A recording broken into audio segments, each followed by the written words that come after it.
do your admin for you or bring on an admin or all those different things, right? So the client's going to be doing the exact same thing.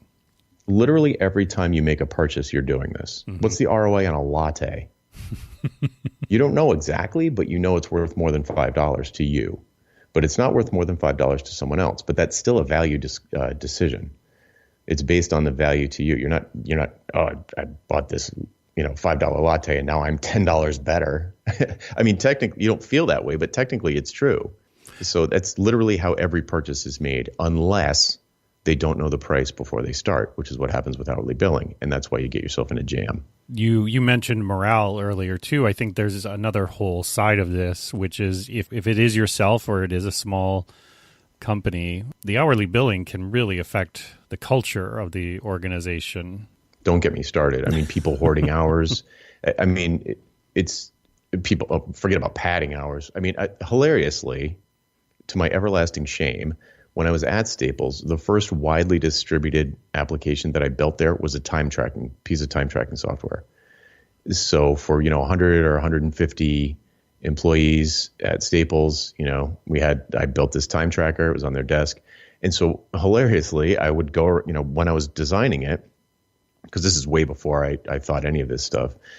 As I was designing it, I would go around and interview people like, okay, how are you planning on using it? What kind of interface do you need? Mm-hmm. How do you track your hours now? And I mean, please, I've got every confession straight from the horse's mouth from 50 people. People would wait till Friday, make it up, and just stick it in. And anybody listening to this knows this is true. Sure. It's not malicious. It's just, it's administrative garbage that no one wants to do anyway. But you feel like you need it because your prices are too low. Right. So since your margins are so thin, you feel like you do have no choice because you have to be so careful because your profits are so low. What I've found in my leadership roles within these software companies is how you're incentivizing people. If you're incentivizing people to get 30 hours in by the end of the week, that's what they're going to do. If you're incentivizing people to provide as much value to clients as possible throughout the week, it's kind of hard to have both of those as rules. They mm-hmm. fight against each other. The financial incentives are misaligned. Yeah. If you get paid by the hour and you want to raise, work slower. Done. Right. Even if you're at McDonald's, that's the incentive. Work slower. Yeah. Why would you ever? So imagine you run a firm. You've got 500 employees. You bill them out by the hour. They all are doing digital work. They're editing movies. They are creating assets for websites. They're Photoshop, Illustrator, Sketch, so on and so forth. Why would you ever upgrade their computers? Why would you ever give them faster computers?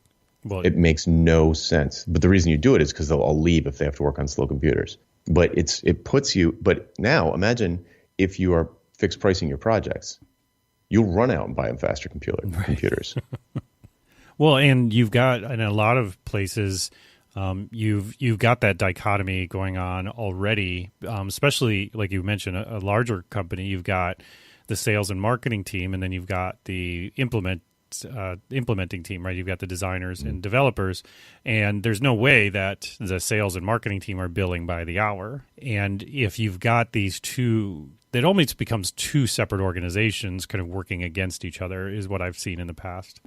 The thing with hourly billing, and anybody who's listening to this who is having a panic attack or just think I'm insane and this is fine for you because you don't have any employees, all of that, that fear, that anger that you're feeling is that I'm asking you to take on risk. That's why you hate that. If you hate this, that's why, because I'm asking you to take on risk. But guess what? That's where profit comes from. So if you are, if you're doing fine, if you've got your hourly machine working and you guys are doing okay and you're growing 5% a year, great. That's fine. There's no reason to change. Ain't broke, don't fix it.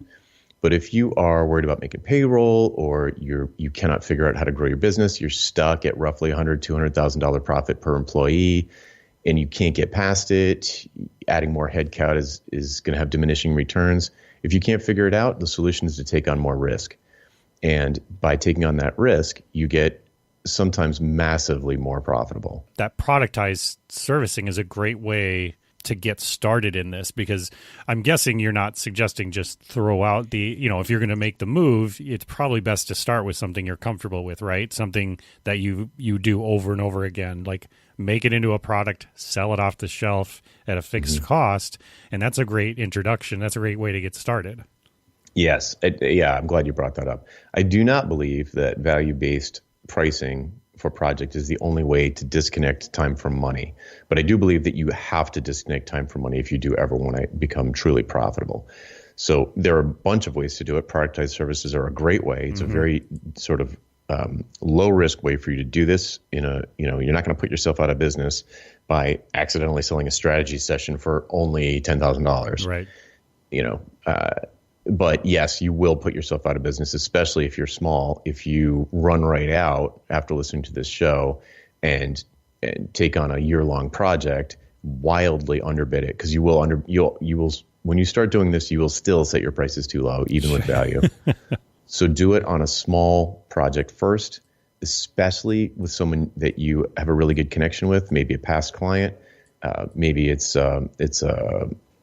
I don't know, a 2-week thing. Maybe it's just a short project that is not going to be a huge, if you completely blow it, it's not going to kill you. Someone that you have great communication channels with, whether they're, new and you just click with them or you've got a good working relationship. But do start practicing it. I am definitely not, I probably sound like a wild-eyed evangelist, and I suppose I am, but I don't want to put a gun in somebody's hands, and just like, whoops, sorry, destroyed your business.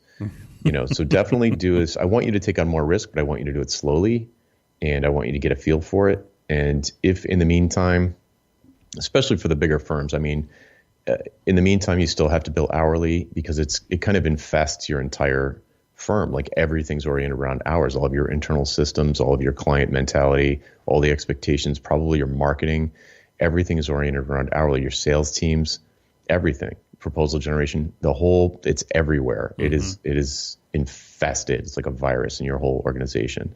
You can't just rip it out. You'll destroy the host. So you do need to work your way away from it. A nice thing to do is to start selling blocks of time, for example. Like I alluded to earlier, it's like, oh, here's 70 hours. We are not guaranteeing an outcome. We are guaranteeing that we will show up and we will work these 70 hours. Right. It will be X dollars paid in advance, and when we run out of hours, we'll tell you, and you can buy more or not. But no onesie-twosies, no fighting about this one or that one. You pay in advance. None of this 60 days in arrears shenanigans.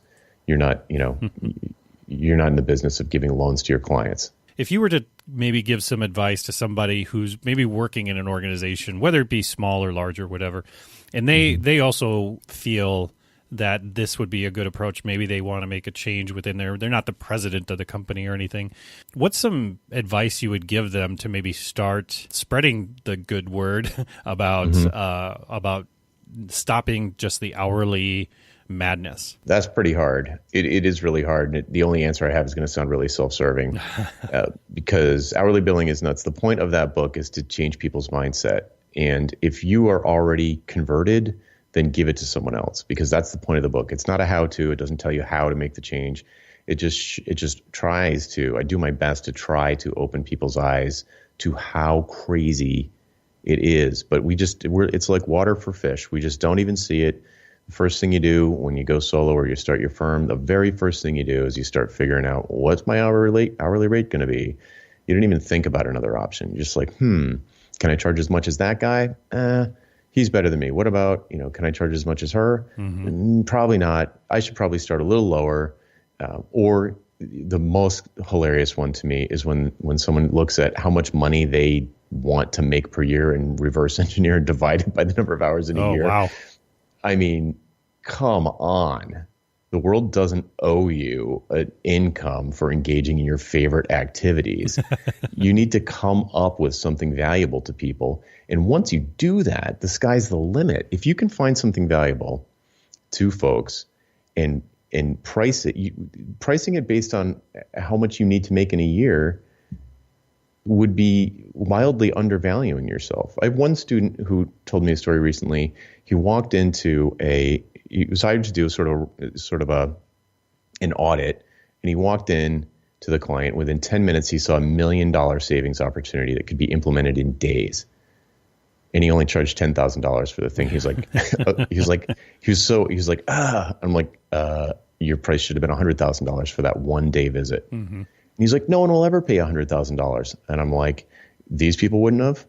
And he's like, maybe they would have, but they wouldn't have known. I wouldn't have known for sure that I could save them that much money. And I was like, all right, give them a money back guarantee. Right. It would be $100,000 and I'll save you at least that in the first year alone or your money back. He would have made $100,000 for 1 day. And he presented that same thing to a second client and they were like, yeah, that makes sense. So, think about it. Here's a come to Jesus moment. If you don't know why your clients value your work, that's a problem. So you need to figure it out. And the way to do that is to ask them. So a lot of times people get stuck on this because they're like, well, I have no idea why. I mean, honestly, when you get right down to it, they don't know why their clients hire them.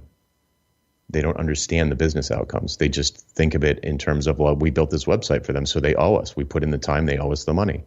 But they never even think about how that website is going to transform that business. Why did the person make that investment in the first place? Why did the client make that investment? A lot of providers, vendors don't even think about that. So to the notion of setting a price based on value is just utterly foreign, which to me is horribly backwards. Yeah.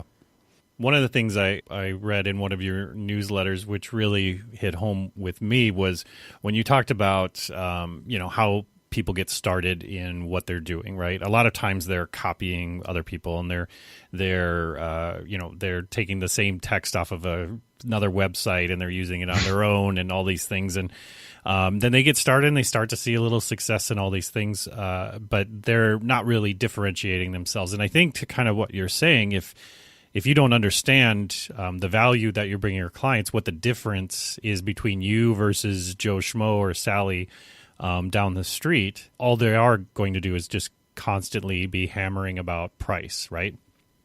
Yeah, it's the only thing they understand about you and Sally. So the only you've got all this jargon on your site and your proprietary process and HTML5 and CSS3 and React Native and blah blah blah blah blah. It's all Greek to them.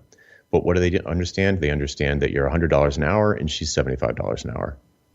So you leave them no choice. But if you talk about outcomes that you provide, business outcomes that a CFO or a CEO will immediately understand, we will increase your bottom line sales by 50%. I'm not saying you can do that, but you can probably, whatever you do, dear listener, you can probably affect some leading indicator that is important to your clients, whether that's increase traffic to their website by 50% or decrease cart abandonment or increase employee morale or convince the board to invest in a mobile solution because right now your hands are tied. All of these things are worth something to people. And when things are worth something to people, they will pay for them. But also the more important thing here is that they will understand your marketing. So your website's not just this contact form in a bunch of like, impenetrable soggy text that nobody understands. Like, we make smart solutions for hard problems and we care more and we're passionate. Right. And solve problems through technology. That's my favorite one. Yeah. That's on we make hard things easy. Okay, thanks. Yeah, that's true. Well, Jonathan, I want to thank you for taking the time. I know you do. You're a very busy guy. I appreciate you taking the time to join me today. Tell people about some of the work that you're doing. How can people find you? I know you do some mentoring. You have a newsletter. You have podcasts, all these different things. Where, if I wanted to engage with Jonathan more and learn more about value pricing, where's a good place to start? Sure. Yeah. For folks who listen to this episode, the best, and don't hate me. If you still don't hate me after this episode, then you definitely should go to valuepricingbootcamp.com. And just a free email course, runs about a week. And I go in depth in writing, obviously, in a way that will continue to broaden the topics that we've talked about here. And then from there, there'll be links to other things. I could list them off to you now, but there are a lot of them. So just go to valuepricingbootcamp.com and check that out. And definitely, if you have a larger firm, you should really look into Blair Enns' new book, just to promote someone else. Pricing creativity is a 3-ring binder